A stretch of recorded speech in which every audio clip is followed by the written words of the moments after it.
It's the very first day in the month of September. Good morning. Welcome to your perfect day starter. Now the perfect month starter. I'm Kayode Okikiolu. And I'm Jeffrey. As always, it's a brand new month. Loads of expectations, and our job also, as always, is to ensure we bring you up to speed as to what is important to you right here every morning. Welcome. Certainly. The weekend was big on politics, particularly the elections, the local government elections in Rivers State. So August the 30th has now come, but has it gone?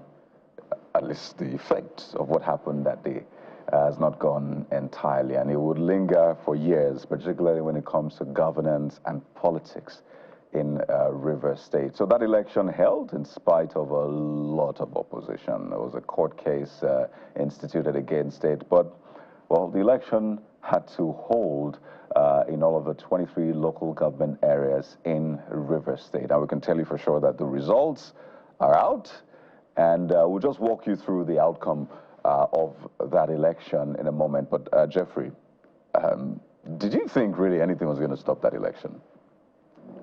Well, I did not think anything would stop the election, but in a very rational space, if you will allow me, the election shouldn't have even held, but, you know, it has held. There's nothing we can do about it. So there was a court, there was a litigation to that effect to say, for whatever reason, you know, they gave for the election not to hold. But if you know our laws, Section 8415 of the Electoral Act says that if processes are already in motion, no court can stop an election. To that extent, the judge said the ex parte will not be granted, but the substantive matter has now been adjourned for hearing later.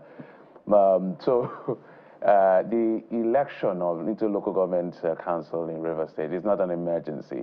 This is a new, I don't want to call it a new law or a new situation we're going to find ourselves, because this is going to be referenced because there's so many legal landmines around this election that it's difficult to wrap one's brain around. And the fact that it's even from this Rivers State, we got what can stand, at least for now, as a locus classicus when it comes to local government elections and how it's supposed to be conducted.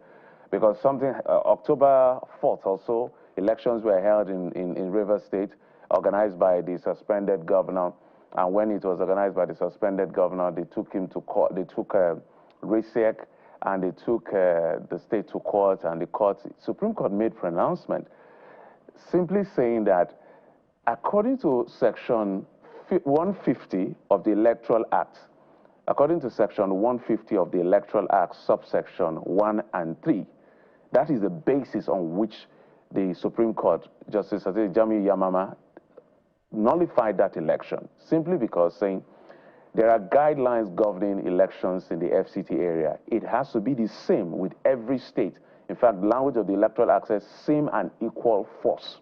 And Section 3, subsection 3 says, if you don't do that at a state level, that election will be nullified, and those who carry out that election should be prosecuted. It's in the law. What are we talking about? Notice of election. Either between 360 days or 150 days. Issues like between when the incumbent leaves office and all of that. That was the premise they took them to court in the first place, that I think the APC got judgment and nullified that election. And now we see election conducted, notice and given a bit 21 days or less than 30 days. Even INEC chairman complained that you guys are rubbing off negatively on us. But election, I said, I hope it will be tested. But that's not even the big picture. That's not even the worrying side for me. The worrying side is the result of of course, we know that when elections like this happen, I think local government elections are the easiest to predict. I can predict an outcome without even being too analytical because of how these things have happened over years.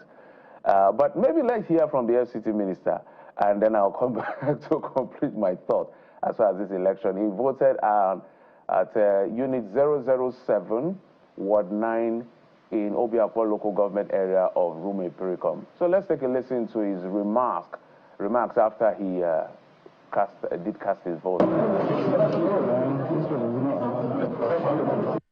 People identify with the election, and people are also worried that there are no elected people at the grassroots. And so today is the opportunity for them to choose who will represent them at the local government level, from the councillorship to the chairmanship position. I I have to say with this, I watch particularly your outfit when you are saying that that party. That is not correct. We should have the experience of Nigerian voters in elections. You have general elections which is being conducted by INEC. You have local elections which will be conducted by the State Independent Electoral Commission. And you know that most cases, elections start from 10 o'clock in the morning. So when you go to a polling booth by 9 and you think you expect people to come out by that time, that's not the usual case. I watch you when you said in Ward 13, which is Rwanda. That is purely a commercial area. You didn't go to the residential areas. I also expect that you go to the rural areas like Eche local government, like Ikwe local government, Emoha local government, go to areas like Akubotora, Sanator, go to Abodua, go to Ahuda East, Ahuda West, and see what is going on. Don't just, we have about 7,000 polling units, and you just go and take 2 polling units in the commercial city, in that you know that there are no residents there. And then you judge that there's a party. But you can see what has happened here now. So also it is in all other units. Yes, you can have some units, you may not have people who may come. That does not mean that out of 7,000 units, you have that same. No, it's not correct. And then I've also heard of you talk about, oh, because there's no beavers. We have also complained in the general election of the problems of the beavers. And instead of you to praise research, look at the security agencies. You have not heard of any violence. You've not heard of carrying of the ballot boxes. You see the electoral materials are there. People are casting their votes. Commend them. As far as you are concerned, this election is peaceful. As far as you are concerned, people are trooping out. By the time the election will close, you will see the number of persons. So we are very happy that this election has, at the end of the day, that have been conducted very peacefully and successfully. What it means that I do know that by 18th of September that the state of emergency will expire, and then that will mean that the state governor and the state assembly will come back to their jobs, and then we have representatives at the grassroots level. Remember, the Supreme Court have nullified the other election, and so if this election was not conducted, it will mean that there will be no representative at the grassroots level, which would not be, acceptable by the people of River State. So, having done this, then the coast is clear for the state of emergency to be lifted, meaning that the local government has representatives, the state government has its own elected representatives.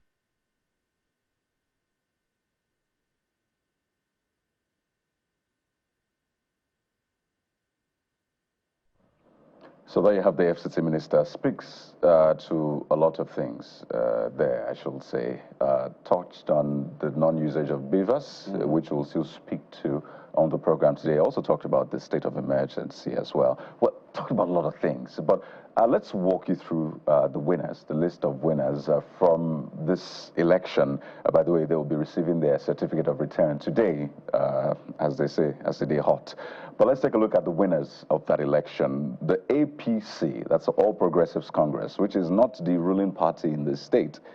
Again, it's hard to tell which is the ruling party in the state right now, because we have a sole administrator in that sense. Yes, in charge. Okay, there you go. Politics of the state. There is no better way to say it. So you see the APC winning 20 out of 23, and the PDP winning 3. So you see all those local government areas, Abua, Dwa, Ahoda East, Ahoda West, Akukutoru, Andoni, Asari-Toru, all went to the APC. Then, of course, Jeffrey, you see Boni, Degema, Elememo, Iche, Gokana, the list goes on. So the list is on. The only local government areas, as you said, that didn't go to the APC are, Port Harcourt, I think. of course, Mr. Yesom Wike's local government area. Obiakpo. He maintained that. That stays with the PDP. We had Port Harcourt, as you said, and we had ONE. I always use ONE to remember. To remember those local governments.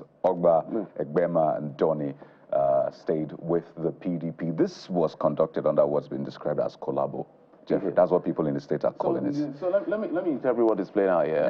Yesom Wike controls both the APC and the PDP. I don't think there is so perhaps he just distributed his guys across party lines. And which is why it's called collabo. Yeah, so this is more like him sending a signal to the president that I've got your back, I've got you covered. Whichever way it's whatever. No, so This is also a message to the PDP that your top man is also is working for the APC as far as this result is concerned, because he's very comfortable with the outcome. If he wasn't comfortable, he's not going to make those remarks. But for me, I'm not interested in winning and losing and all the shenanigans of politics and the cloud. That is what politicians do. You can't take it away from them. I'm interested in the process. This is why we say beavers must be used in elections. I mentioned that he spoke as a politician. That's none of my business. I will speak as a Nigerian who is a watcher of the space, who is interested in the process. The presidential election in Rivers State was won by the APC.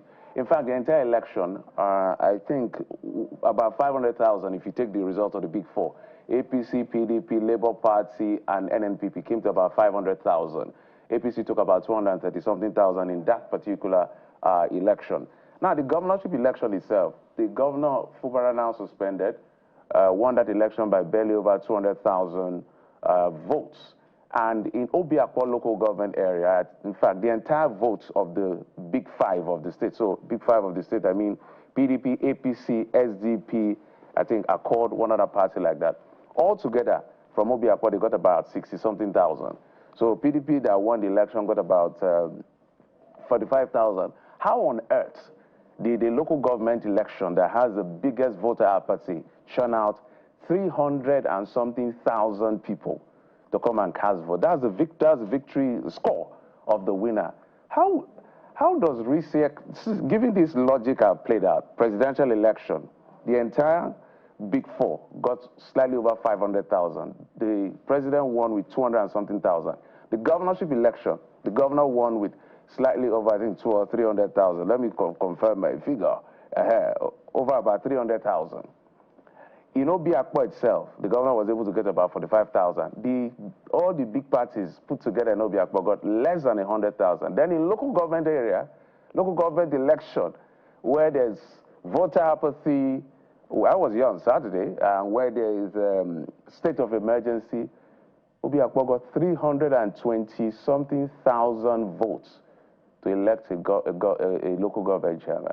RISEC has a lot of explaining to do because it's not making sense at all. You know, 10 out of 10 times, politics will shock you. It will humble you. It's not making sense. You will try to add it up. It will not add up.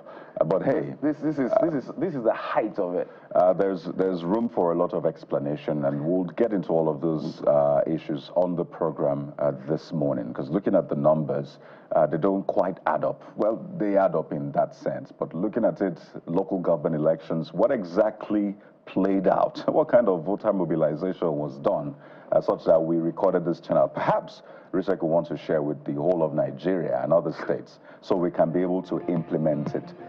But yeah, that is what we have for you on the program today, starting off with the local government elections in Rivers State. We have people who monitored that election, who were there on ground, who will be speaking to us on the show today about that conduct and the implication for politics in Nigeria, particularly 2027, because a lot of people see this for what it is. This is positioning ahead of 2027. And from there, we will be talking the elections. Away from elections now, we'll also be talking politics. Okay, it's just also part of election, but this time another part of town. This happened in Kaduna State. The ADC incidents in Kaduna State, where we understand that the allegation is to the effect that the government mobilized thugs to disturb and disrupt ADC meeting in Kaduna State. We'll bring you up to speed with that on the program today.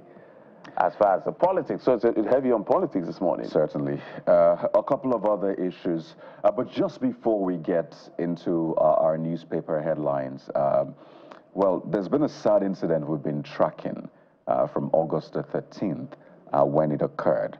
And yesterday, this just shattered the hearts of a lot of Nigerians. So that has to do with Ruth Otabo, who is a sister of Josephine Otabo, whom a lot of people know as Fina.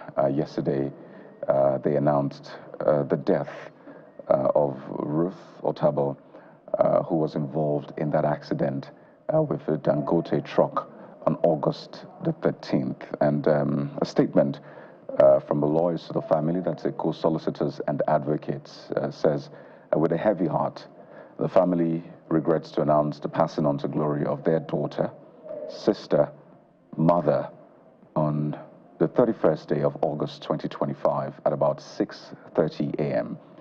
The family is presently grieving and will appreciate to be given a private moment to mourn the departed. The funeral arrangement will be communicated to the public in due course. This is an episode that has raised a lot of concerns about the conduct of truck drivers of Dangote, particularly the cement arm of a company. We've seen a lot of accidents concerning that. So there's been a lot of pressure on Dangote first to take responsibility, to ensure that she's flown out of the country. We understand that there were conversations around that, but not long after this statement was put out, Dangote, the company, also put out a statement regarding the death of Ruth Otabo. It was a statement signed by the management of Dangote, saying that we are deeply saddened by the passing of Ruth Otabo, who was injured in the recent road incident involving one of our trucks in Auchi, that's Edo State. On behalf of the entire Dangote Group, we extend our heartfelt condolences to her family, friends, and loved ones at this difficult time. That's the statement from Dangote Group. It says that since the incident, our officials and insurance partners have been by her side, covering all financial and medical costs and supporting her family. Arrangements had been made for her to be flown to India for advanced treatment, pending medical clearance from her doctors. Sadly, despite these efforts and Ruth's brave fight to live, we lost her today. That was yesterday. The statement ends by saying that Dangote Group's safety, accountability, and compassion remain at the core of our operations and remain committed to strengthening our safety systems and supporting those affected in moments of tragedy. Ends by saying, may God grant her mercy and eternal rest. It's a very sad incident, and questions have been raised about what must be done to do right by her. We understand that there was a bike rider also involved, and other victims of incidents such as this, particularly in Auchi. You've heard about one in Kogi State, I believe. First, ensuring that these drivers are properly trained, ensure that none of them is under the influence while they're driving such heavy machinery. I mean, that's an articulated vehicle carrying tons. So ensure that they're not under the influence. And a lot more issues have been raised, Jeffrey, but this is a very sad one. Sad way to start the week. It's very heartbreaking. Initially, we're thinking that she's going to make it, but she didn't make it. We understand she has 2 children, and there's really not much to talk about this. But the Dangote company has to do something about its drivers and the way they conduct their business as far as this is concerned. There's a young person who just graduated, we understand, has two children. And the sister, a celebrity, hoping that tomorrow the girl is going to come out to make something out of her life and take care of her family and support the rest of them. But this has happened, and I think these incidents are becoming one too many. I do not know the state or the quality of drivers that drive these trucks, whether it's for Dangote and the others, but some, less is desired of what they do. Sometimes the age of the people driving the truck, according to what we heard, and then the conduct itself. I've driven by the road and you see some of these guys, the way they drive is like they're coming after you. You know how big those vehicles are. So something has to be done. But for now, the conversation has to be around this girl and everybody that has been affected. There has to be heavy compensation for this girl and that died and her family, monetary compensation. Children may be placed on scholarship for as far as it can go, because that's anything less than that. She may have to take them to court, and she has a full right to take them to court because somebody has died. A support system is gone. So I expect that Dangote, who has made us proud by giving us refinery and also brought a high level of industrialization to our country, this is a black page which he must flip for his company to make sure that this is not just because there was a statement I read somewhere said, according to company policy, well, the lawyers will slug it out in court if it gets to that point where what is expected to be done in instances like this. The girl is dead, the woman is dead, children are still alive, if that information is correct, something has to be done to take care of those children, perhaps for the rest of their life. That's not a big deal for a company like Dangote. And then compensation for the family, that's the least that is done. And every other person who has been affected by the recklessness of some of these drivers, it has to be sorted out as quickly as possible so that we don't have these avoidable deaths on our hand. If it affects you directly, you understand the pain. So I don't even want to imagine what Fina and any other person is going through right now. One moment the person is alive, hale and hearty, not because the person fell sick, but because somebody was either reckless or there was a mechanical problem. The person is gone, boom. Well, our thoughts and our prayers are with Fina and her family. Guardian. Indeed. We'll take a moment now, and when we return, we'll take a look at the front pages. Mr. Dayo Akintobi joins us in a moment. Please stay with us.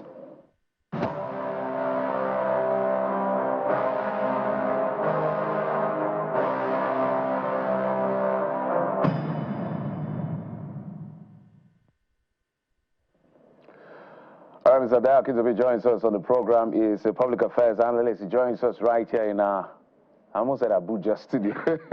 I have to take a pause to remind myself where we are. Looking dapper as always. How you doing, sir? That's very kind of you.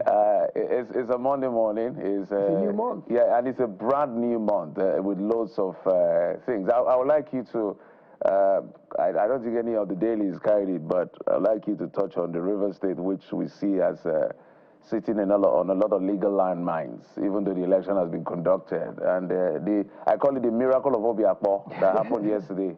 320-something thousand votes for the local government election. Miraculously appeared. Miraculously appeared. This is why we say we should use beavers, because without beavers, things like this will happen at the end of the day. In fact, one of the things I saw with the minister, I think I saw his aide, I think Larry, if I'm correct, I saw his aide, and I saw one of his friends who was a former minister, also in Port Harcourt. I don't know what both of them were doing at the polling unit on an election day in Port Harcourt. None of them is from River State. So that's me just being cheeky on that side. Yes. But let's talk about the Abuja Inquirer. You add that to your comment on Rivers. Okay. And this has to do with the FCT where he operates. Inside the FCT broken educational system, CSO decries dilapidated LEA schools, pupils abandoned classrooms for farms, invigilators owed marking fees since February. Wow. Okay, on Rivers, I'm actually surprised that you guys are expressing surprise at the way the elections went. This has always been a recurring problem in terms of the state independent electoral commissions. We've always said that the outcome of a local government election is directly related to the governor's interest. The governor has so much power that local government elections generally are written even before the day of the election. Where do we conclude that such things happen? Look at all the local governments across the country. I don't think there's any one, maybe Rivers has set a record, there's anyone in which the councils have any representation by the opposition. All you hear is the ruling party swept all the chairmanship positions, all the councillorship positions. It's always the ruling party. Why? First of all, let's look at Rivers. The election was organized by the the administrator that was appointed by the president in a state of emergency. The administrator appointed the Rivers State Independent Electoral Commission chairman. The chairman conducted the elections. Now, there's always been this issue about the state of election between Fubara and Wike. Wike is probably the smartest politician in Nigeria today because despite the fact that he stamped his grip on the grassroots and the structure in Rivers State, he delivered his own polling unit. He made sure PDP won his own polling unit, so that he can't be accused of his own local government. His own local government, not even his unit, his own local government. Amazing number of votes. So how do you accuse him of anti-party if he's delivering his own local government? Absolutely. So I think that local government reforms that have occurred, autonomy and all that, it falls a bit short if the governor is still in charge of appointing the commissioner of the independent. How do you have an independent electoral body if it's not only appointed by the governor, but funded by the governor, directed by the governor, and guided by the governor. So I think not just at local government level, but holistically, nationally, we need to review, we need to have electoral reform that makes INEC and all the state independent truly independent. Let them not be appointed by the president or by the governor. Let's have an independent body that screens and vets and recommends whoever. I mean, look, for example, Mahmoud Yakubu is going away. He's done his 2 terms, 10 years. This is the last election he has organized. The jury is still out on his performance. Did he do well? Did he do better than Jega? Under his watch, IREF came in, BVAS came in.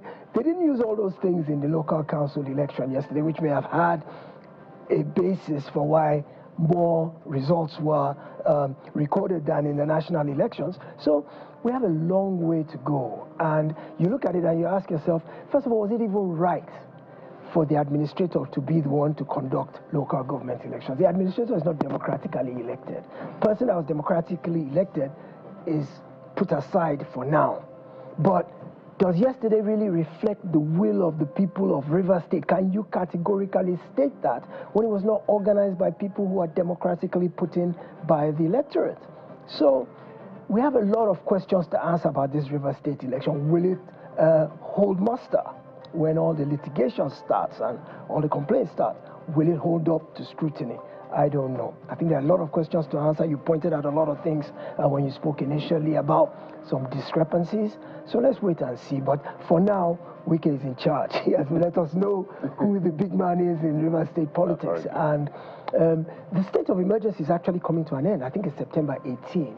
Fubara stylishly sidestepped his presence at these elections. He didn't show up. None of his loyalists showed up. None of the 23 local government chairmen who were removed or suspended by the state of emergency, none of them showed up to participate in these elections. And of course, their claim is you already knew the outcome was a foregone conclusion. Why should they participate in something they know that won't go in their favor? So I don't think we've seen the end of this yet. I think it just may be a temporary hurrah that might still get upturned in certain ways because there are too many discrepancies. But let's wait and see. On Abuja. Yeah, Abuja. On Abuja, you see commissioning of bridges and roads every other day, and the minister makes a big show, has a press conference and blows his trumpet about him being Mr. Projects. But the developmental indices that matter to the sustenance of human life immediately, health, education, agriculture, food, those things are getting short shrift. And you look at the report on the schools. Invigilators are owed fees.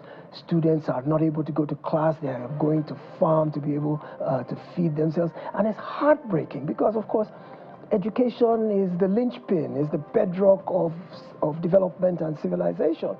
And if you say the future belongs to the youth, and at their fundamental developmental stage, they're not getting the educational and intellectual nurturing that will assure them of a better future, then we're doomed even before we start. So I ask, what is the benefit of all the infrastructure, all the commissioning of roads and bridges? Who are the people that are going to use these things if you're not giving them the skills by which they can become productive citizens? What's the use of having a bridge if there are no cars? Or if there are no people who can drive cars because they have no jobs to go to? So I think it's putting the cart before the horse when you subjugate education for infrastructure. You don't give it as much prioritization. I think it basically shortchanges the Abuja resident, and it's not fair. It's a lot to unpack from what you said. But we'll go over to Vanguard newspaper, Mr. Akintobi. Yes. And Vanguard leads with something quite different. It's about petrol consumption. It says petrol consumption down 28%. Ipman groans. Operators recount ordeal, list causes. Pump hands idle at stations. It's a trying time for us, say marketers. Frequent price changes unhealthy for sector, expert warns. So you can see the graph on the front page of the Vanguard of the drop from June 2020 to 2021, same year. went up, I think stayed the same 2022, but then started dropping 2023, 2024, 2025. And we're at about 49.28 million liters. That's what we see now for June 2025. So I don't know, obviously it's bad news for the marketers, the people who are selling. But maybe is it good news for the people who are buying? Because it looks like a lot of people are seeking alternatives. I see a lot of people's generating sets now using gas. I was at someone's apartment recently and said the gas is almost finished. You know, I'm thinking, okay, is it for cooking? I said, no, it's for the generating set. I'm like, oh, that's brilliant. So is it sort of a mixed bag? Or maybe it's bad for the marketers, but maybe good for the people who use these products. How do you see it? Well, it's interesting to see that report is no lie, because if you are observant, you pass through petrol stations, you see the pump attendants actually sitting down with nothing to do. Nobody's driving in to come and buy their fuel. And if they see you coming, about 20 of them jump up and start trying to direct you to their own pump so that it is them that get the sale. And that goes to show that actually petrol consumption is dropping precipitously. I think because of the whole subsidy regime and all the stuff about that, we actually didn't have a good handle on what our daily consumption was in the first place. In the first place. But I think it's clear to see that the momentum has dropped, and that probably is not unrelated to the fluctuations in price, to the fact that it costs more and that people are seeking alternatives. So from a consumerist standpoint, tough times bring about creative solutions, you know, so people are finding alternatives. Solar is very big now in terms of powering homes. CNG, which hasn't really taken off the way the administration touted it in the beginning, but people are finding alternatives. You do see gas tanks, you do see canisters of gas that used to be isolated to your oven and your cooking being adapted. You know, Nigerians, we're a very creative set of people. We have artisans who will look at a problem and devise an unorthodox solution. So I've actually, what you just talked about now, I've actually seen cooking gas canisters adapted to power I better pass my neighbor generators. And you think about that level of creativity, that we have to survive. And we will find creative ways to put food on our table, to keep our homes powered, to pay school fees. Tough times call for creative solutions. And there's no doubt, in spite of all the rosy projections, government says it has stabilized the economy. Okay, so let's give it benefit of the doubt. It has stabilized the economy. The numbers look rosy. They paid off foreign debt in dollars. Foreign reserve is up. Oil production is up. So the numbers, the data looks rosy, but it has not yet translated to economic benefits to the man on the street. Stable economy stabilizes over a length of time. And the challenge for every government is how to translate that stability to sustainability over time. The man in the street today is not yet feeling the benefit of that stability in the economy.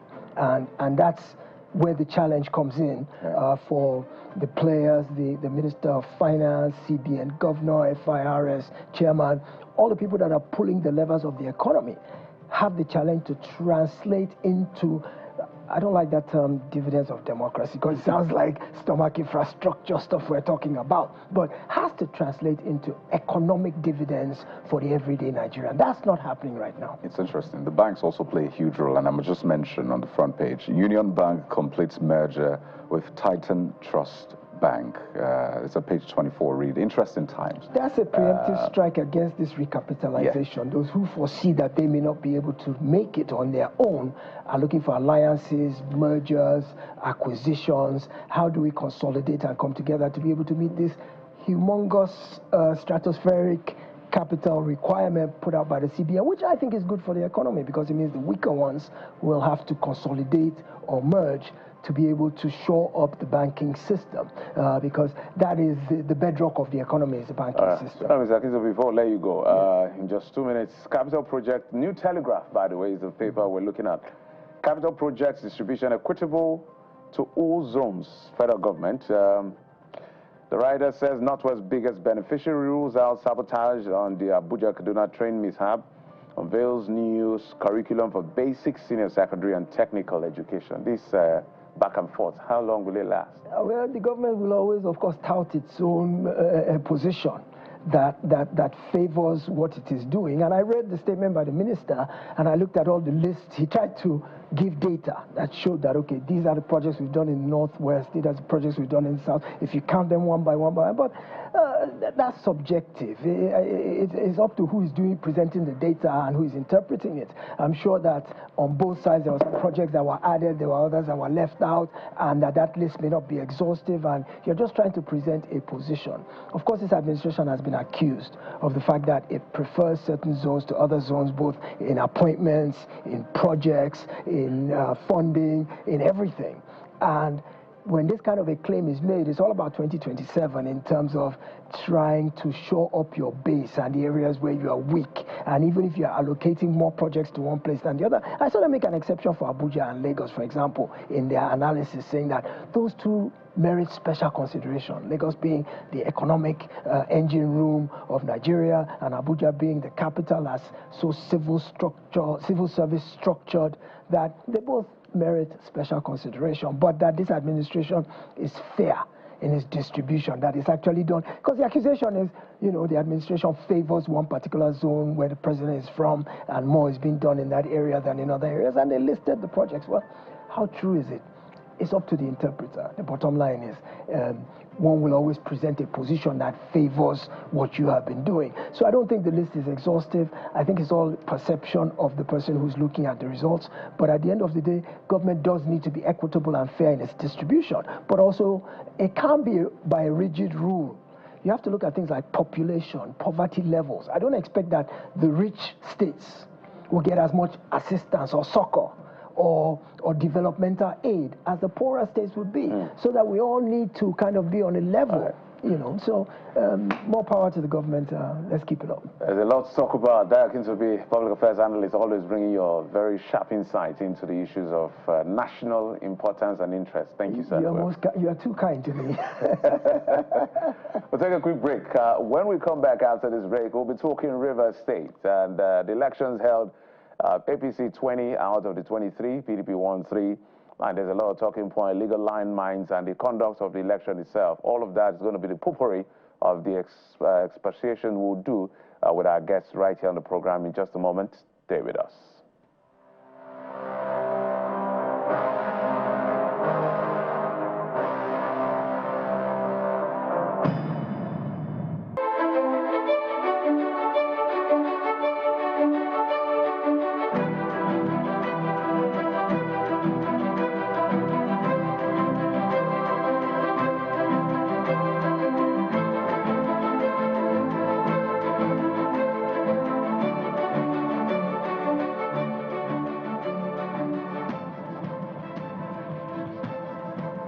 Elections have consequences, whether it's local, state, or the national election. And we're talking about the Rivers State local government election and the consequences that will follow, the conduct of it, the outcome of it, and governance, and how this affects both the legal and everyday lives of Nigerians, particularly the people of Rivers State. We're joined on the program, as you've seen, by Mr. Jacob Pele, CEO, TAF Africa, and Mr. Victor Giwa, legal practitioner who was on ground to monitor the elections. Good morning, gentlemen. Welcome to the program. I'll begin with Mr. Pele, naturally. Well, very well, thank you. I'll begin with you naturally because you are, well, I call you a son of the soil or a father now on the soil. Whichever way you look at it, this is your home, Rivers State. You've spoken time and again about issues that affect the people of Rivers State and, of course, national and even global issues. But we're zeroing down on this election. How would you describe what just played out in Rivers State on Saturday, August the 30th, and the outcome of it? Look, Mr. K, good morning, and good morning, Nigerians. It's unfortunate we're living in interesting times, especially politically speaking, and what played out in Rivers State on Saturday can only be described as unprecedented political maneuvering, is sort of a sham, and what looks like a democratic scam. And I say that to buttress that point, I say that everything about this election that held on Saturday was totally illegal, unconstitutional. Everything about the organization of the election was looked to me very unprepared. And truly and really, today we can say that democracy has spoken. It did speak loudly but silently because the people silenced the voice of undemocratic people. Very scanty, one of the worst local government election that I've ever seen. The people of Rivers State were smart, were civilized. They thought probably that people would take to the streets, and I did call on the people, especially the good youth of Rivers State, not to fall into their trap. So, Mr. K, in vivid description, this election can only be described as a show of shame. And it's unfortunate that it's happening in Rivers State. Rivers State has become a political sport for struggle of power, for depletion of resources, for denial of the people's rights, for silencing the voice that speaks loudly for the people. And so that's what we got on Saturday. It is an aberration of the constitutional provision. It is absolutely a slap on the people of Rivers State, and we cannot continue the way we are going. Whew. Those are very weighty words. I imagine you were not around for that election. I don't know if that was also you speaking loudly without speaking at all. But what was said, Mr. Epele, and I want you to speak to this, was that, you know, the political parties came together. In fact, people are calling it collabo. So that the major political parties came together in each of the local government areas and said, okay, for this one, let's have the APC take the ticket. That's why we had 20 APC winners in that sense. And then for the other local government areas, Obiakpor, Port Harcourt, and Onelga, we're told that they agreed that the PDP should have it. So in that sense, do you see that as representative, if you really heard about that as well, the parties coming together and deciding that this is how it should go? Is that representative for you? Well, I don't know how consensus democracy, I mean, a couple of people coming together to say, this is who we want. I don't think that is the reality. The reality is that even those who pretend to be of the other political parties probably were either APC members who were paid to step down or PDP members. Anybody can wear the cassock of a priest. That doesn't make that person a priest. All right. So what we see today was the cassock of, religious gown of many members of APC who are trying to look like members of other political parties. It's not correct to say that there were multiple political parties who participated, but there were hired people who showed their face as members of other parties. And, I don't know how far politicians can go. It's very disheartening, how they can concoct and corner political powers in a very corrupt manner. And so, disregard, your reporters were there in the field. Take, for instance, Opopo, Nkoro, where I come from, Kennedy, I consistently monitor this election, and we have the instrument, the electronic instrument, and people had their phones in their hands and they were sending us video, real time, text messages. I understand, if what I'm hearing is correct, that was released in Opopo Nkoro, is 34,000 plus, votes. For heaven's sake, even the government organ were announcing the fact that this whole election looks deserted. You see people going out with their cameras and they couldn't see people. The ballot boxes were lying whole, fallow. Okay. Nobody was there. And yet you will claim that 34,000 elected, as being specific, that's where I come from, elected Mr. Pele, if I may come government chairman. Yeah. That's an aberration. All right, Mr. Pele, let's bring in our guest in Abuja, Mr. Victor Giwa, who was also on ground in River State. Well, politicians will do what politicians do. I really don't like talking about what politicians do. Whether it was a collabo, APC, PDP, they came together. We already know what this is about. You know, it's about political structure at the grassroots, which was actually one of the fights that led to the state of emergency eventually. And now it looks like control has been regained by the people who want to control it. So that is politicians do what politicians do. But we want to stay on the electoral process itself. Mr. Agiwa, you were there on ground. I don't know what you saw. But for me, what is interesting to me, looking at the results of the presidential election of River State, where the president won in APC with about 200,000 votes. The governorship election, the governor won the state with about 300,000 votes. In fact, in Obiakpo, he got about 45,000. The big parties got about maybe less than 70, 100,000 in Obiakpo.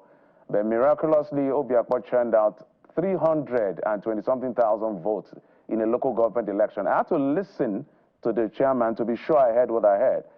Can you explain to us what is going on here? What did you see?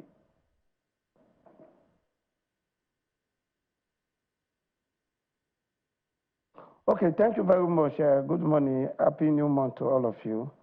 Firstly, I was not physically on ground, but my other team, were, of course, teammates who were from Port Harcourt were on ground to monitor the election, to observe the election in about 5 local governments: Ohanda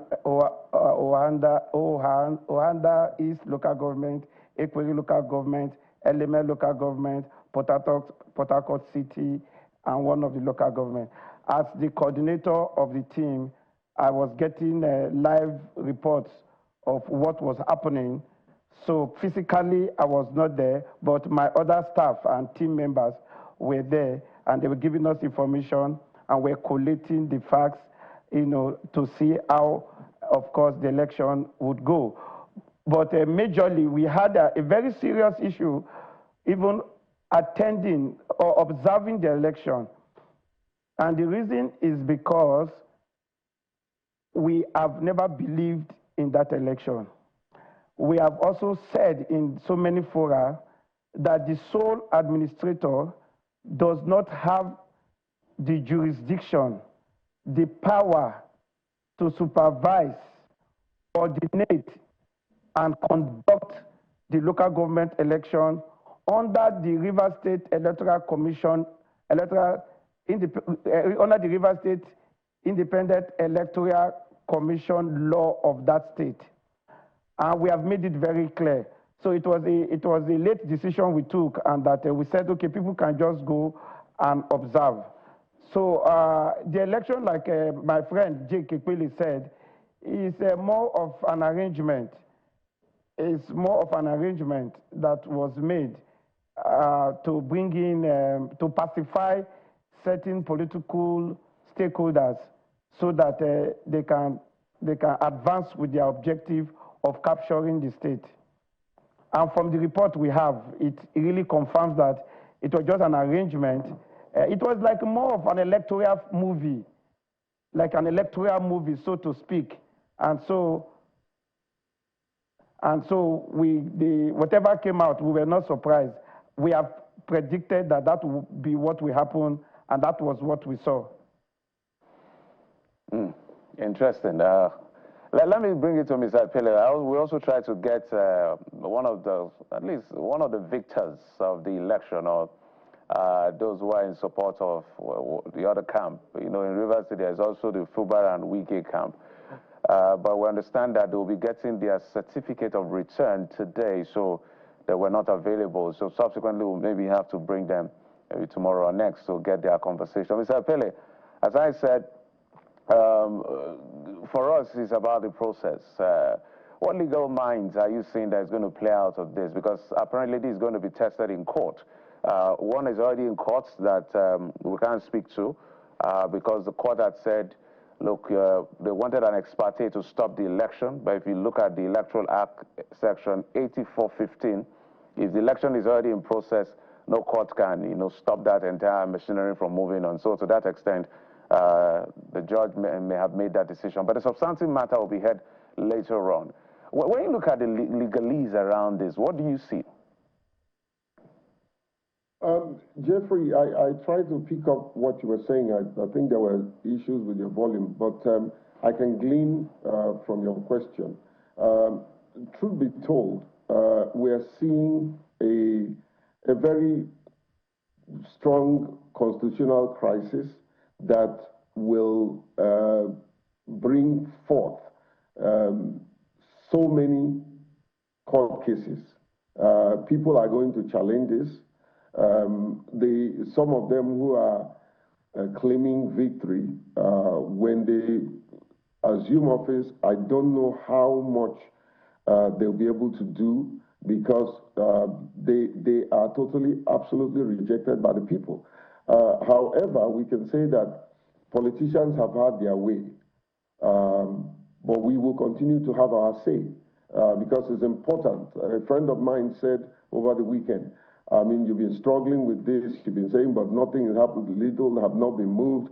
That's not my issue. My issue is that people must stand up and speak through to power. People must stand up and protect the people that God has given people like us the grace, the influence to speak as their voices. And we will continue to make that sound even at the rooftop. So I don't see much of this outcome of this election having a huge impact on democratic governance of the state, because I've been issued, they've been rejected by the people. And it will be a very Herculean task for them to win the confidence of the people. They are people elected on the platform of a broken promises, a broken system, like my dear friend in the studio reported. It's a state capture. Unfortunately, we have a president that has been ill-advised, and he sort of accepted the advice, and right now is going down in history and in his legacy that Rivers people have been treated very unfairly, very unjustly, and for someone who fought for democracy, and that's the president, someone who sacrificed for democracy, for him to sit at the helm of affairs and watch this play out is very concerning to me. And so forget about the sham election.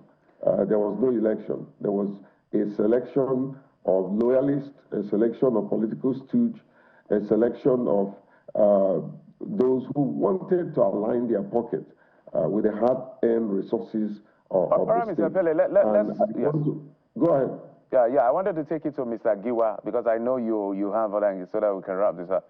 Mr. Giwa, let me come to you in just a moment. Well, I want us to really stay on the process as much as possible because politicians will do what politicians do, as distasteful as it may be, but that's where we found ourselves. Sometimes you ask yourself, which really local government in Nigeria has conducted a free, fair, credible election? The Lagos one that just happened, the case is even in court because there's a clear violation of Section 103 of the Electoral Act that says that 30 days between the incumbent and when the incumbent leaves, before the incumbent leaves, is you must conduct election at least 30 days before.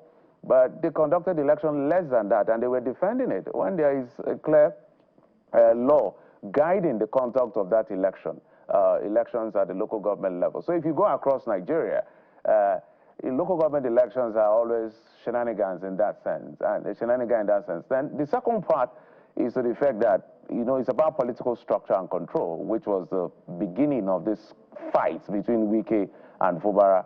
And now Mr. Wike apparently has gotten control of that structure. And I don't know what the governor will look like with that lame duck in this situation. But staying with the process itself, isn't it time for us to begin to make a strong case for beavers to be used in local government elections? We're not saying it's going to be perfect, because even with the state and presidential or national election, it doesn't mean it's perfect, but it's something way better than what we see at the local government level. In fact, when I was here on Saturday, following up, there was a gentleman at that particular polling unit where the Honorable Minister voted. Our correspondent got there and asked a simple question: how many registered voters are in this polling unit? The official could not give an answer. That question was asked like twice. Asked whether beavers was used. Of course, beavers is never used in elections. So if an official doesn't even know how many registered voters are there, what are we even talking about? So people can do anything, right? Anything they want to do is free for all. You can't really blame anyone. So what do we do to strengthen local government elections in Nigeria, not just Rivers State, because it happens everywhere?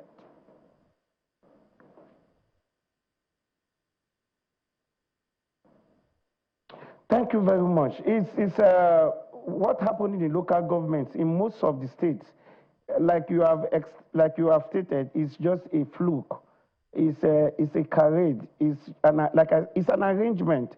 The governors of states take advantage of the local government to appoint and nominate their friends, their colleagues, their political supporters into the various local government, and they see it as their structure. So what can be done is, one, they need to be a systemic reform of the state laws. Now, the reason why that of Rivers State is particular, is of concern, is that, one, that of Rivers State was presided over by a sole administrator who, under the Rivers State law themselves, the Rivers State law says that the 7 commissioners making up the commission in the state should be appointed by a governor.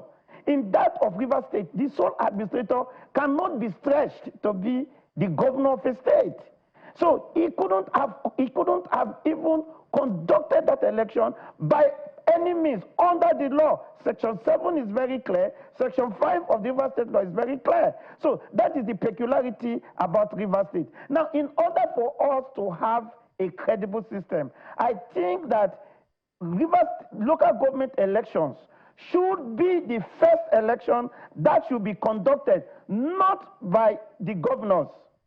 There's nothing wrong in having the Independent Electoral Commission to conduct elections in the local government so that everybody will be interested. Now, I think there need to be an amendment of Section 197, not such that it is not the Rivers, it's not the state electoral body. It should be the independent electoral body, because that of the state is not independent.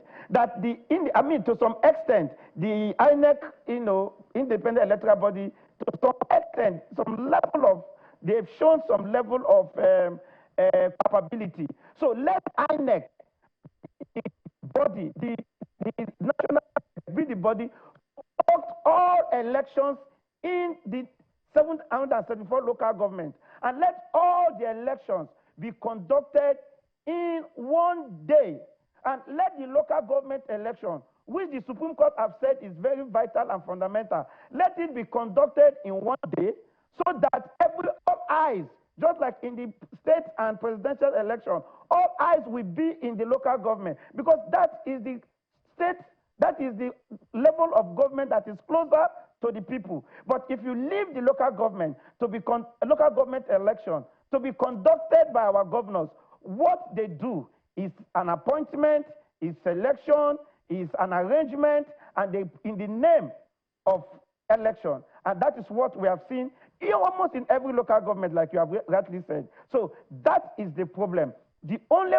way we can have some level of sincerity, some level of transparency, is that INEC should be made to conduct elections in all the 774 local governments. INEC will accredit the observer, because if, for example, INEC is going to conduct the election in my state, Edo State, Nobody will come to the INEC headquarters to influence him. Of course, if it will be influenced, it will be a limited influence. The observers will be accredited nationally. You know, so everybody will know that this is a national election, but it is being conducted in the state. So the only way we can take this thing out of the hands of this emperor we have as governors is to make sure that it is the national body that conducts that election, so that all eyes will be in the various states and not just allowing one state to conduct the election in total breach of the law. They breach the law they have even made. So, I mean, it is so despicable. The conduct of the election is so unconstitutional. And like, it is not a case of, say, there was an election. It is not, it is an arrangement, and that is what it has always been. As we wind down now, let me just get Mr. Pele's last thoughts on this, because this has also been tied to the state of emergency. The FCT minister says, well, the coast is now clear for the state of emergency to be lifted, hopefully September the 18th. Is that something you're still big on? Do you still care about that? Is that some silver lining for you amidst all of this, that this state of emergency would likely be lifted before the end of the month? Well, let's hope so. We heard that from the de facto president of Nigeria, which is the FCT minister, making that headline and giving that breaking news that the emergency will be lifted. That's a good thing to come. Hopefully, the president heard him and will succumb to his proposition that the emergency rule should be lifted on the 18th. That's actually what is constitutional, that the president after 6 months will lift the state of emergency. Not only that, but to restore the democratically elected governor. Hopefully that will happen, although this governor will come back as a lame dog, whatever they have put in place to barricade him. Will continue to hunt him throughout the journey up until 2027. And so what they've done was to ensure that they are holding him to the jugular so that he would have very little oxygen to breathe. And so right now he's in their camp. There's nothing anybody can do about that. But the people of the states is my greatest concern. A lot has been done to us. Our resources have been taken. Foreigners, when I mean foreigners, I'm not a tribalist, but people that are not of River State are the ones deciding the fate and the destiny of Rivers people. That's a complete no-no and has failed. Political scientists will tell you that the politics of Nigeria is something that no university will teach you how to postulate. And so this is where we are, Mr. K. Unfortunately so. I thought that, and I believe that River State should be a good example of grassroots governance. And right now, that is not happening. I think anybody who is honest will agree with me that even the election that Siminalayi conducted under strict measures, there was no security, he had very limited resources, was better organized than this one. And the people came out and voted much more than this particular election. This election is just simply a show of shame. It was more of a political and power grab and power struggle. And this will continue to happen if we cannot put a stop to it. I think it's only fair to end with this question. It's a rhetorical question, and it is, where are the Rivers people? I guess the coming days will give us an answer. It's okay, we are here. We are here. Well, and hopefully so. Again, with the coming days will really speak to that, because if this is not the will of the people, but you'd expect that the people would speak out louder, but maybe they're choosing to a much more matured path of peace and justice. We'll see how that plays out yet again. But Mr. J.K. Pele, we have to thank you so much. What we're watching play out in River State will definitely impact on 2027 elections. So we'll be here to see. Mr. J.K. Pele, CEO TAF Africa, joins us virtually, as well as Mr. Victor Giwa, legal practitioner, who we now understand he monitored the election virtually now. Thank you so much for your time, Mr. Victor Giwa. I wish you the very best. We'll take a quick break now, and when we return, a legal practitioner is suing the Lagos state government for blocking him on X. If you're in that group, if you're in that category, stay with us, because this touches on governance and all of that. And we'll be right back.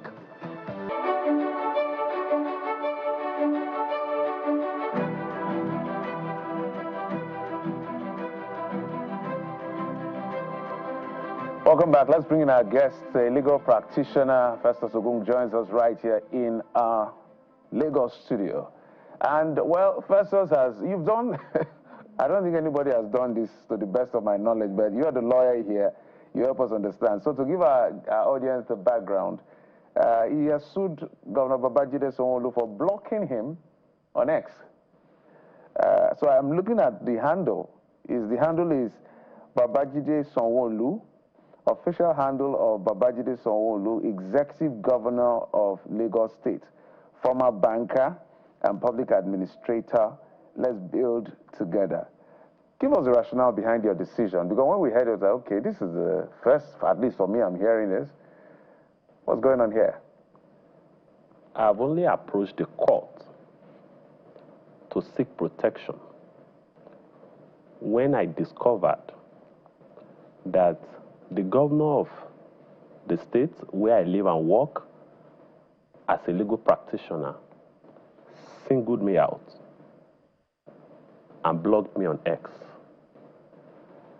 It is my case that by blocking me on X, my right to freedom of expression has been breached, and my right to freedom from discrimination has been breached. I make the point that the right to freedom of expression, guaranteed under Section 39 of the Constitution, includes the right to receive information. So if it includes the right to receive information, all the official updates posted on the official handle of the governor of Lagos State can no longer be accessed by me. So it has violated that my right to freedom of expression, that my right to receive information. But that is not all. I'm also saying that, why was I singled out? Why was I targeted? Why was I haunted? We have so many persons that are on X, Lagos residents. We have about 20 million people living in Lagos. We have millions of people on X living in Lagos. You singled me out. You blocked me. Why did you block me? I was blocked, as far as I'm concerned, because of my criticism of his administration. So, by blocking me because of my political views, it is also a violation of my right to freedom from discrimination on the basis of political opinion, guaranteed under Section 42 of the Constitution. So, I'm only approaching the court to enforce my fundamental right. That's all. I must say that I had to quickly go to Twitter myself, or X as it is known now. I went to the handle just to be sure that I am not blocked. I can confirm to you that I'm not blocked. I'm not blocked either. Oh, good. So I'm wondering why I'm blocked. But, you know, this is it's very interesting because, you know, we saw this and it was a shocker, and it was quite interesting and intriguing as well, because I'm not sure I've heard that.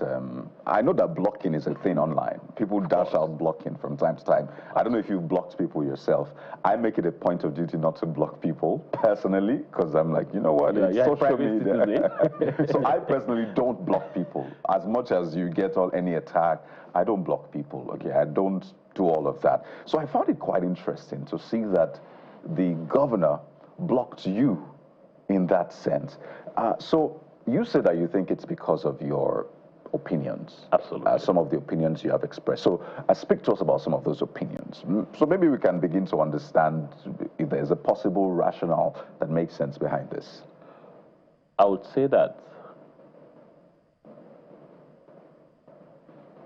on the 20th day of October 2020, the governor made a post around morning or forenoon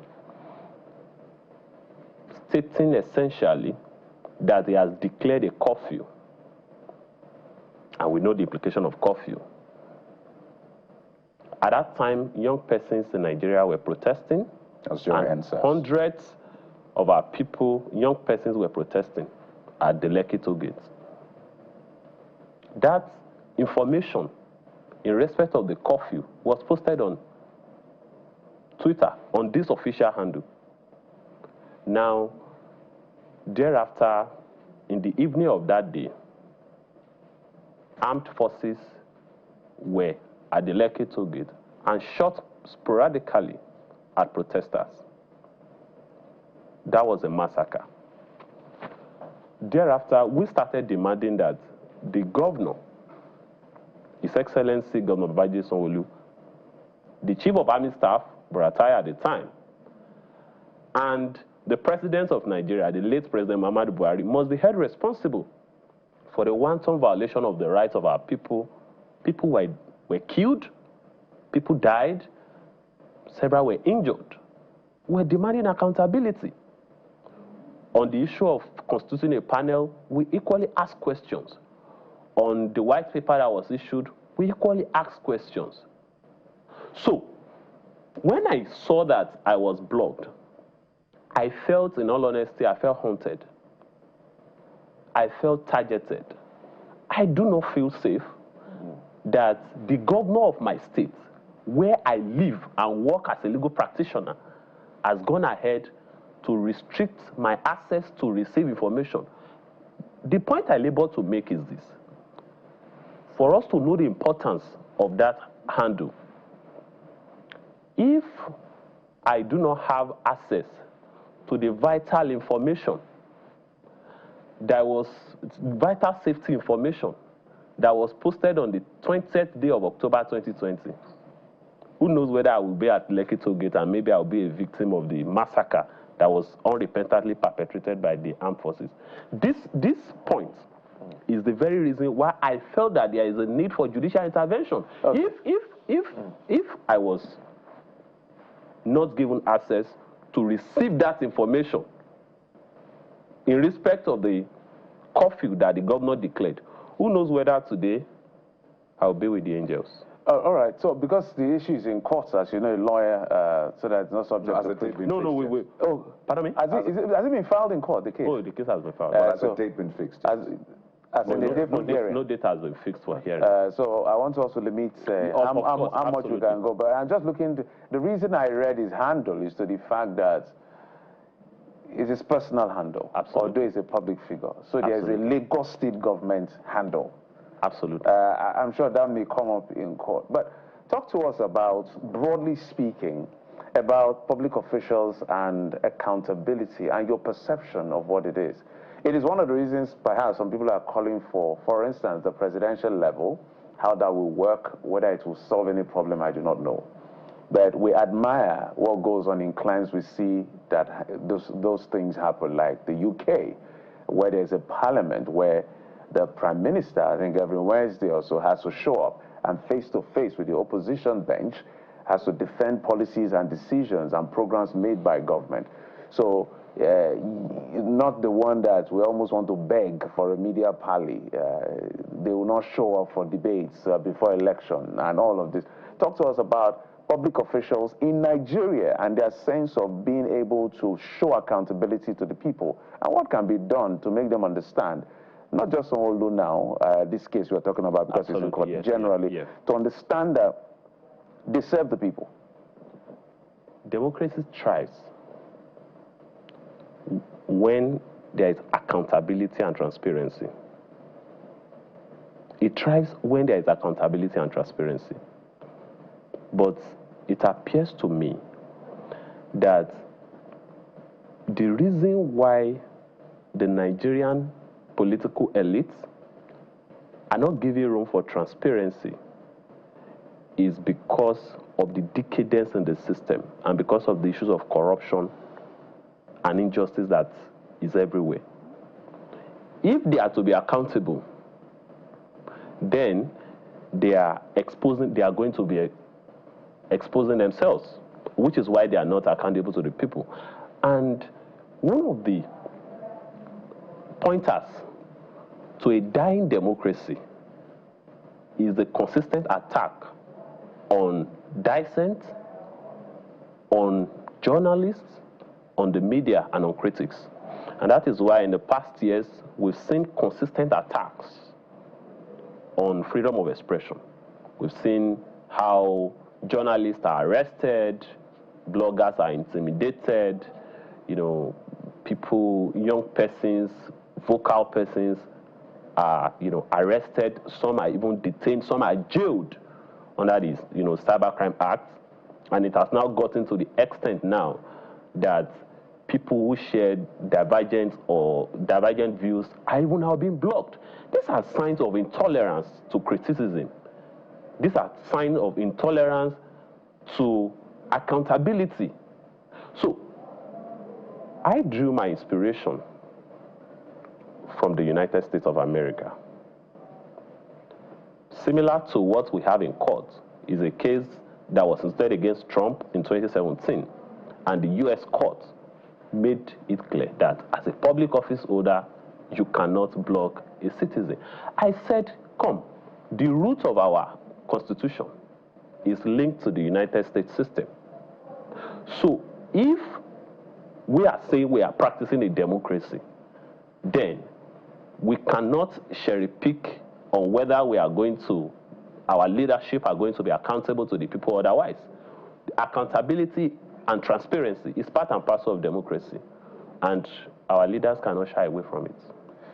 That case has been very interesting because the Supreme Court, I think in 2021, wiped away the ruling that said that Trump violated Constitution by blocking Twitter followers. Yeah. But, it was good for jurisprudence, and I hope that it's something that would also help Nigeria's jurisprudence as well.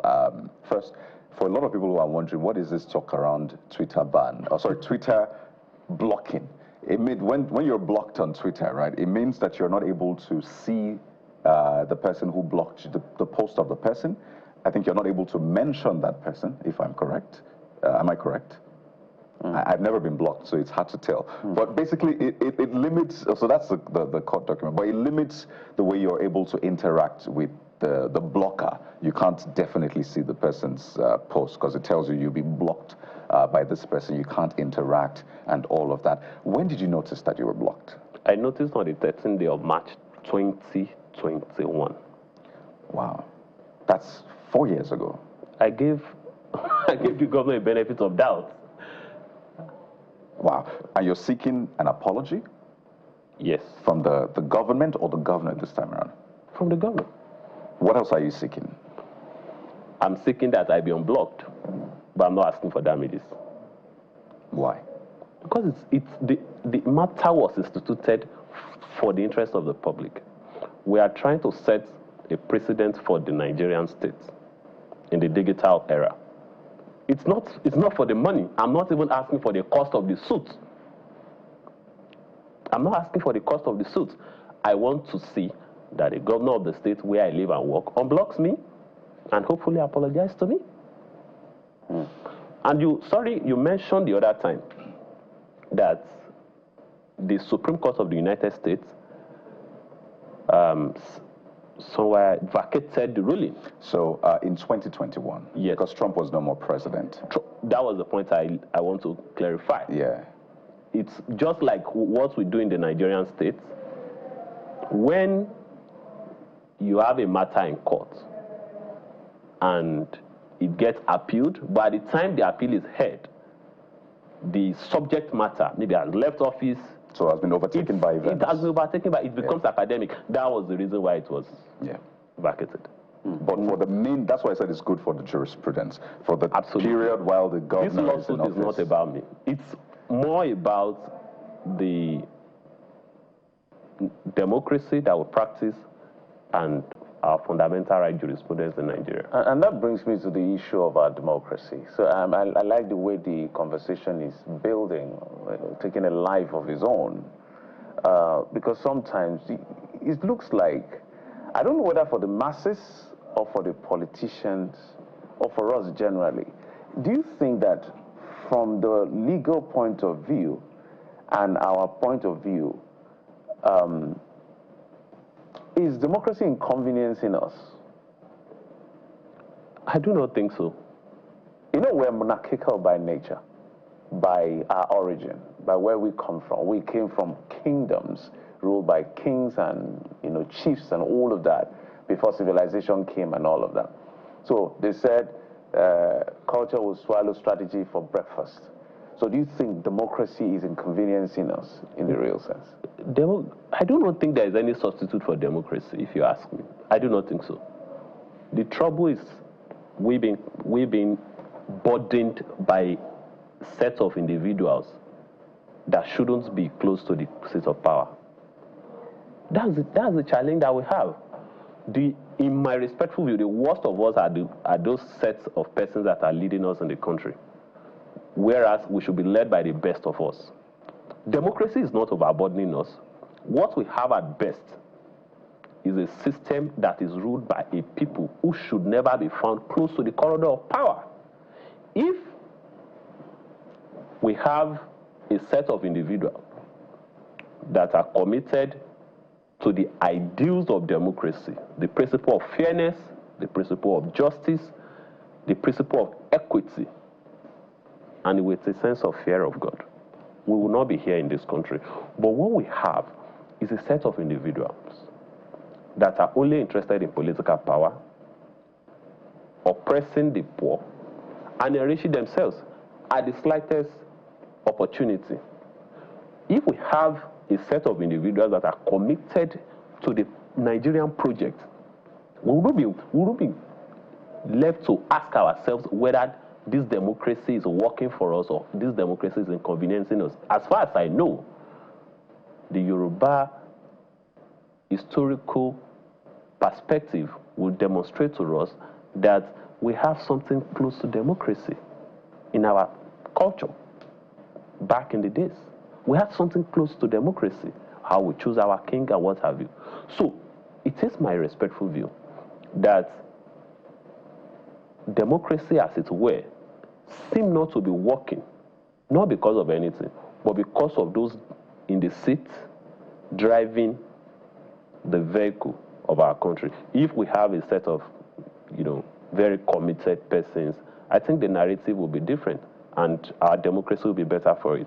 But those that are currently, in the helms of our fear, I do not even think they believe in democracy. They do not believe in democracy. But they benefit from the democratic structure. But the way and manner the country is being governed appears not to be in line with the spirit and ideals of democracy, equity, justice, fairness. Well, very important points, because this question is not just about the Twitter or the X block. Absolutely. It's even bigger than that, but it's a very important part. Yeah. Is any other government official or government parastatal that has blocked you? Well, for now, none. To my knowledge. To your knowledge. And I do not think I should be blocked. Because I'm really shocked. Even private individuals don't block people. I want to make another point. I made it clear the other time that there is a growing intolerance for dissent and criticism, as it were. It has now gone beyond, digital surveillance of activists, journalists, investigative reporters. It has now gone beyond arresting them under the Cybercrime Act. It has now gone beyond, detaining them. It has now gone beyond enforced disappearance. The sense of censorship, this crackdown dissent has now penetrated into the digital space. We are now seeing cases of, controlling and censoring free speech by using, regulations that are targeted towards, the big techs. So we now have, regulations by NITSDA saying that, oh, you must report, you must bring down this post. In fact, there is a regulation by NITSDA saying that when the Nigerian state makes a report asking any of these big techs to take down any social media account over a post, they have to do that without giving options for review. These are critical issues of, critical issues that is capable. Is it on the premise of national security? What is the premise here? There is no, in that very regulation, there's essentially no basis. What the regulation says is that when such report is made, so long as it violates an existing law, then the big tech has to take the post down. The question is, who does the big tech has the discretion to review whether the report that the authorities make has violated any law? So, aside from using regulations, arresting, we have now gone to a stage where the authorities are now, because they are so intolerant to criticism, they are so allergic to criticism, they are now blocking citizens. But my case is not, secluded. A law firm has just been briefed. I mean, someone blocked by INEC for supporting a rival, political figure. That will be in court very soon. Interesting days ahead. But dissent is a part of democracy, and we must allow dissenting voices. So as we begin to wind, in fact, it just reminds me of the days of God rest his soul, Muhammadu Buhari, the incident of Twitter, and that's he said they suspended his account or something like that. And then the honorable minister then was telling us several other things that we found out to be funny stories. Eventually, because all the things he said, Twitter must come and open shop, and we've not seen anything happen. So that's another kettle of fish. But we won't let you go. You're a lawyer, and I know you're very familiar with local government administration. You've spoken broadly about the one in Osun State, and also now this is happening in Rivers State. What do you make of these two situations? Osun State, for instance, there's issue of FAC allocation not being, funds not being sent because of two contending forces, the APC and the PDP. And then Rivers, under an emergency rule, there are so many legalese and breaches, some of them, we don't even understand what's going on. And then constitutional issues, some are even in court. Elections are held, some numbers that we can't really be clear about. What do you make of all of this? Look, our country remains a risk unless and until we find the courage to resist these anti-democratic tendencies.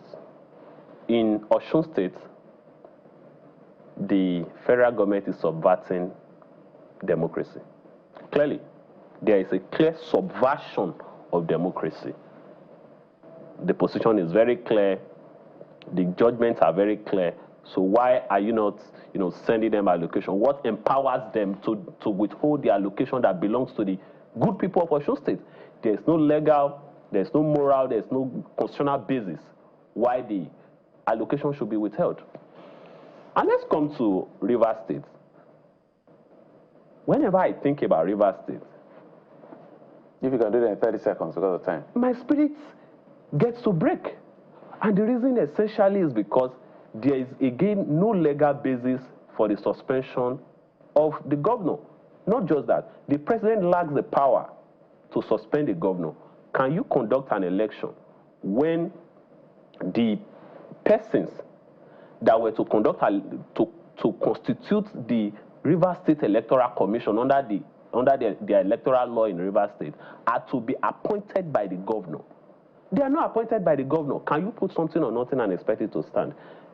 What we are seeing in Rivers State, or what we saw happened on Saturday, one, is a waste of the people's resources, because the resources of the people were pumped into that election, which should never have been held. Secondly, it's a charade, because that election was not conducted by a valid set of individuals. Well, thank you so much, Festus Ogunwule, and we're happy the case, will I say we're happy? At least this should be tested in court. No, I'm not, please, let me make it clear. I'm not testing the law. I'm enforcing my rights. Whatever Whatever the intent is good for jurisprudence, so that at least it can be referenced. Absolutely. That maybe somebody was blocked by a governor and then this judgment said this, that, and the other, so we can use this as a basis for future cases. That's as a legal practitioner. Thank you for coming on the program. We appreciate it. Thank you for having me. We'll take a quick break, and when we come back, we'll get to the last leg of the conversation. And this time we'll be talking with a veteran that has been here, been there, done this and that for 50 years in the media industry. You'll like to hear this. Join us in just a moment. We'll be right back.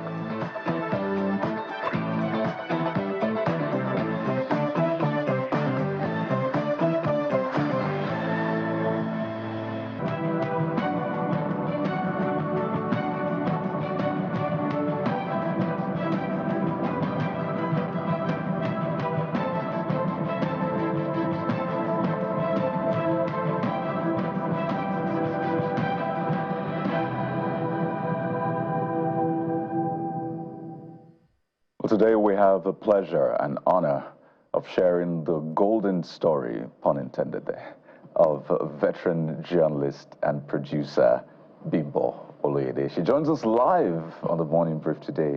Today marks 50 years. I'll say that again, 50 years since you began this journey. Good morning, Ma. Good morning, Kayode. I have to say the 50 years, time and again. First off, you don't look your age. So when I say 50 years, I look at your face and I'm like, am I sure it's 50 years? But it is 50 years. 1975, 50 years ago, September the 1st, you started this journey. That's right. First, can you believe it yourself? To be perfectly honest, no.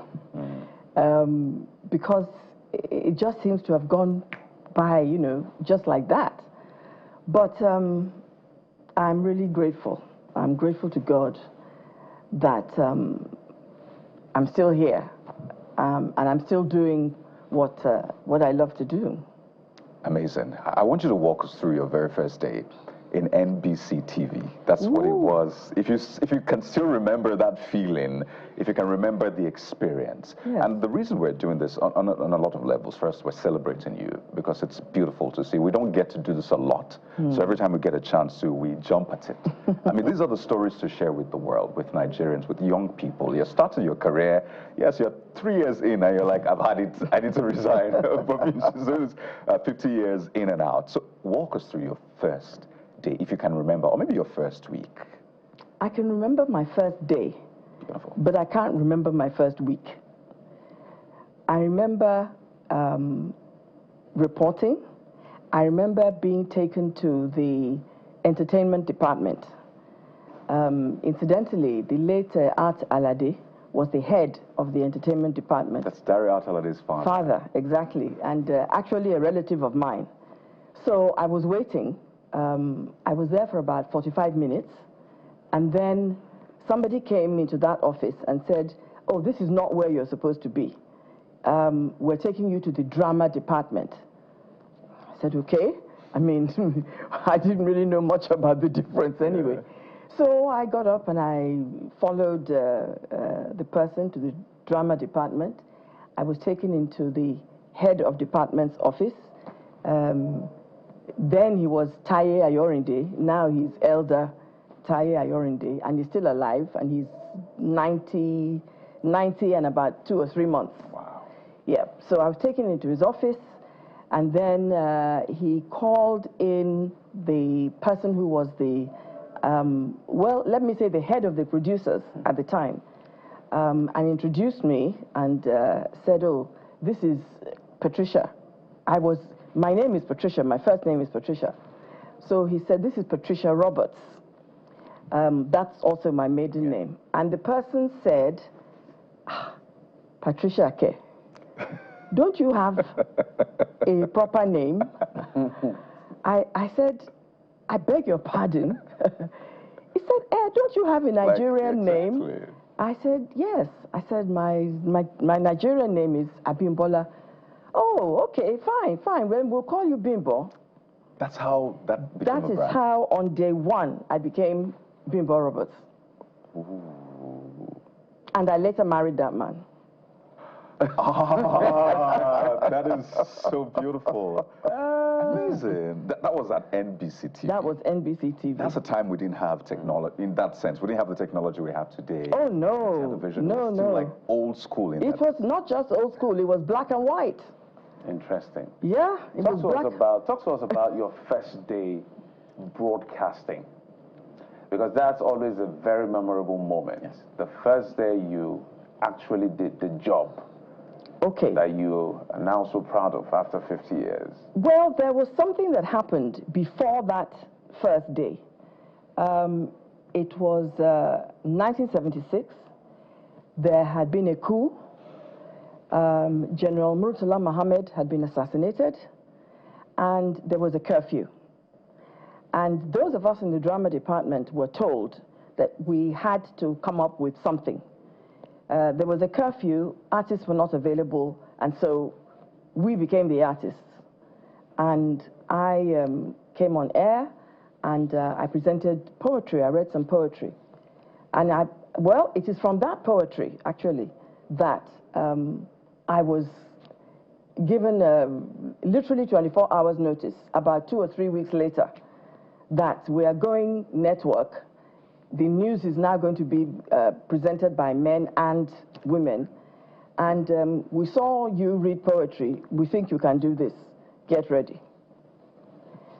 And I was in my controller of programs office. Funnily enough, Art Alade was there too. And I looked at him as if to say, is she? He said, oh yeah, she means it. She's serious. Get ready. So the next day, I reported to the newsroom, and I think it was about around 7. And I was going to read the news with late Ikenna Ndaguba. And we were given scripts. We rehearsed. It took us maybe about 30 minutes, 45 minutes to rehearse. And at 9 o'clock, the drum rolled. And we read the news.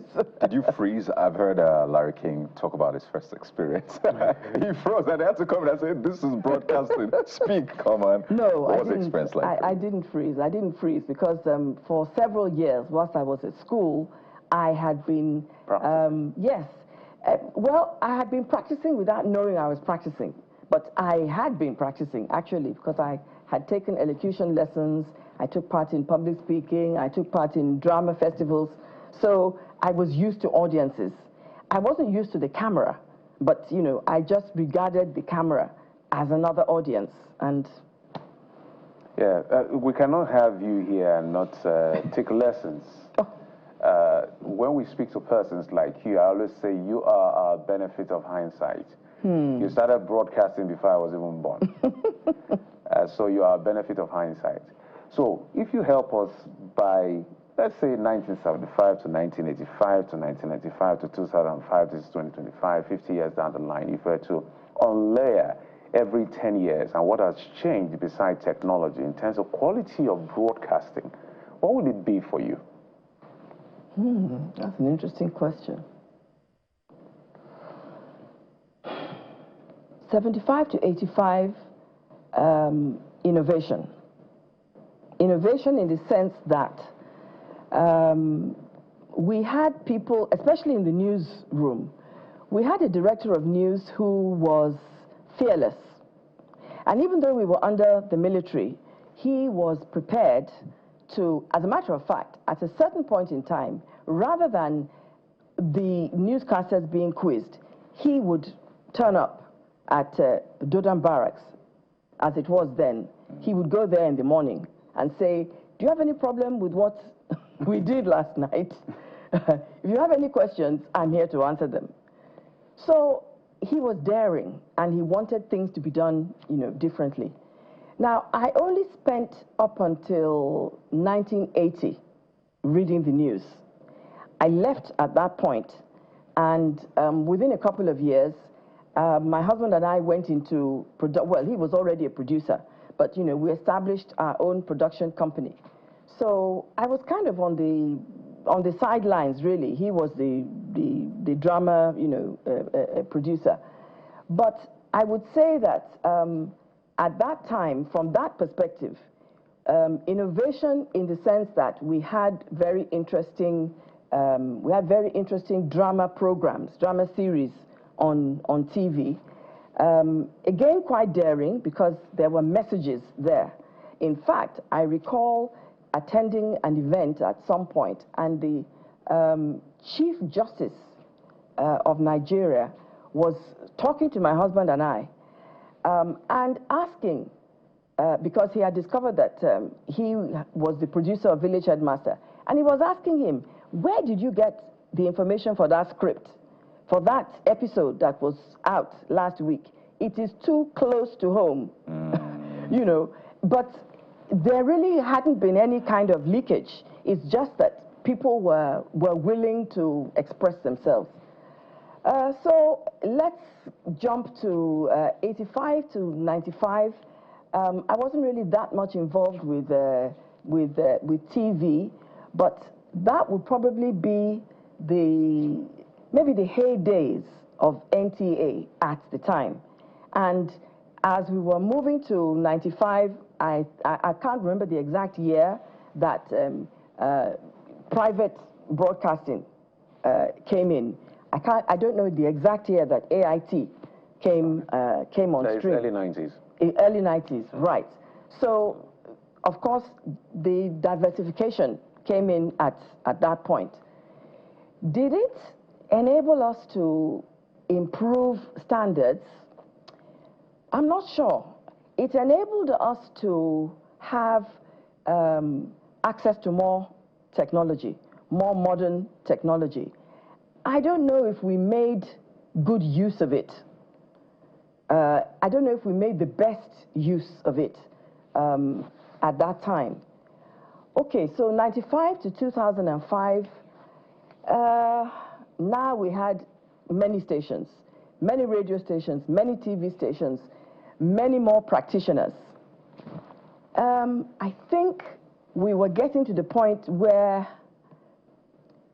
people who were in front of the camera were beginning to lose a little bit of sight of what they were meant to be doing there. I think people began to, with recognition, let me use that, with public recognition, it seems to me as if some began to lose track of the responsibility that had been placed, you know, in their hands, and maybe I don't know, becoming a little bit too used to the idea of the recognition and the adulation. You've done well. Okay, where have we got to? 2005, and today? And today, in 30 seconds. Today, basically, I think the issue is that there's a big push and pull between doing the right thing and being in the public eye.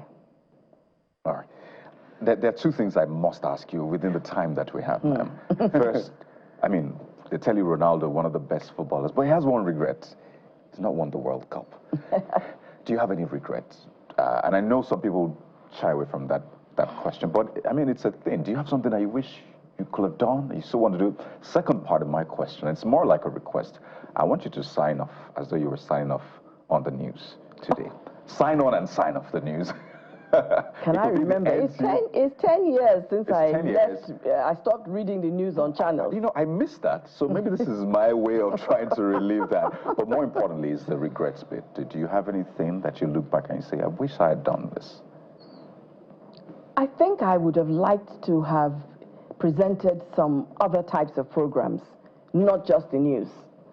I got it into my head, and I don't think I was wrong.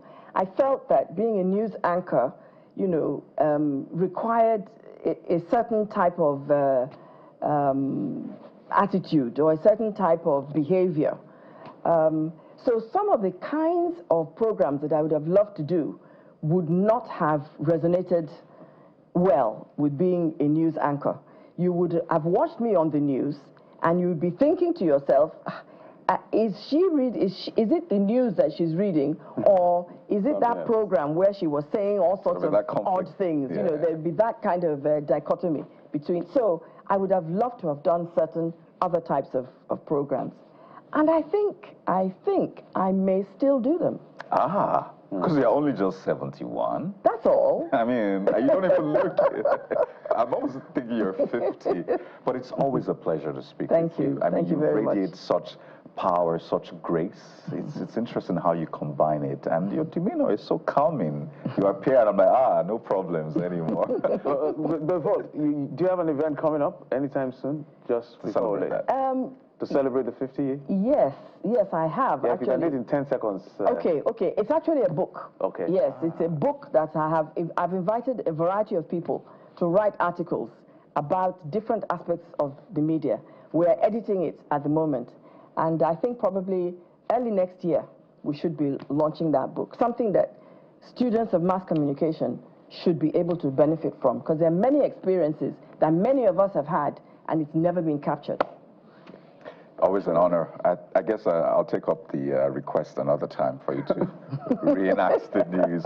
But it's always a pleasure speaking with you, ma'am. Thank you. I've been speaking with a veteran journalist and producer, Bimbo Oloyede, celebrating 50 years since she started this job in 1975. Thank you very much, ma'am. Thank you. And see you in 30 years, 40 years, 50 years. I hope you won't be taking me out to dry in the sun. Thank you so much, man, for your time. And that's always it on a the program. Okay, we're rushing to go. Yeah. That's it on the program. Thanks for your time and company. I'm Jeffrey Uzama. Bye-bye. I'm Kayode Okikilo. Don't worry, the conversation continues after this. But Sunrise Daily is next. So stay with us on Channels Television.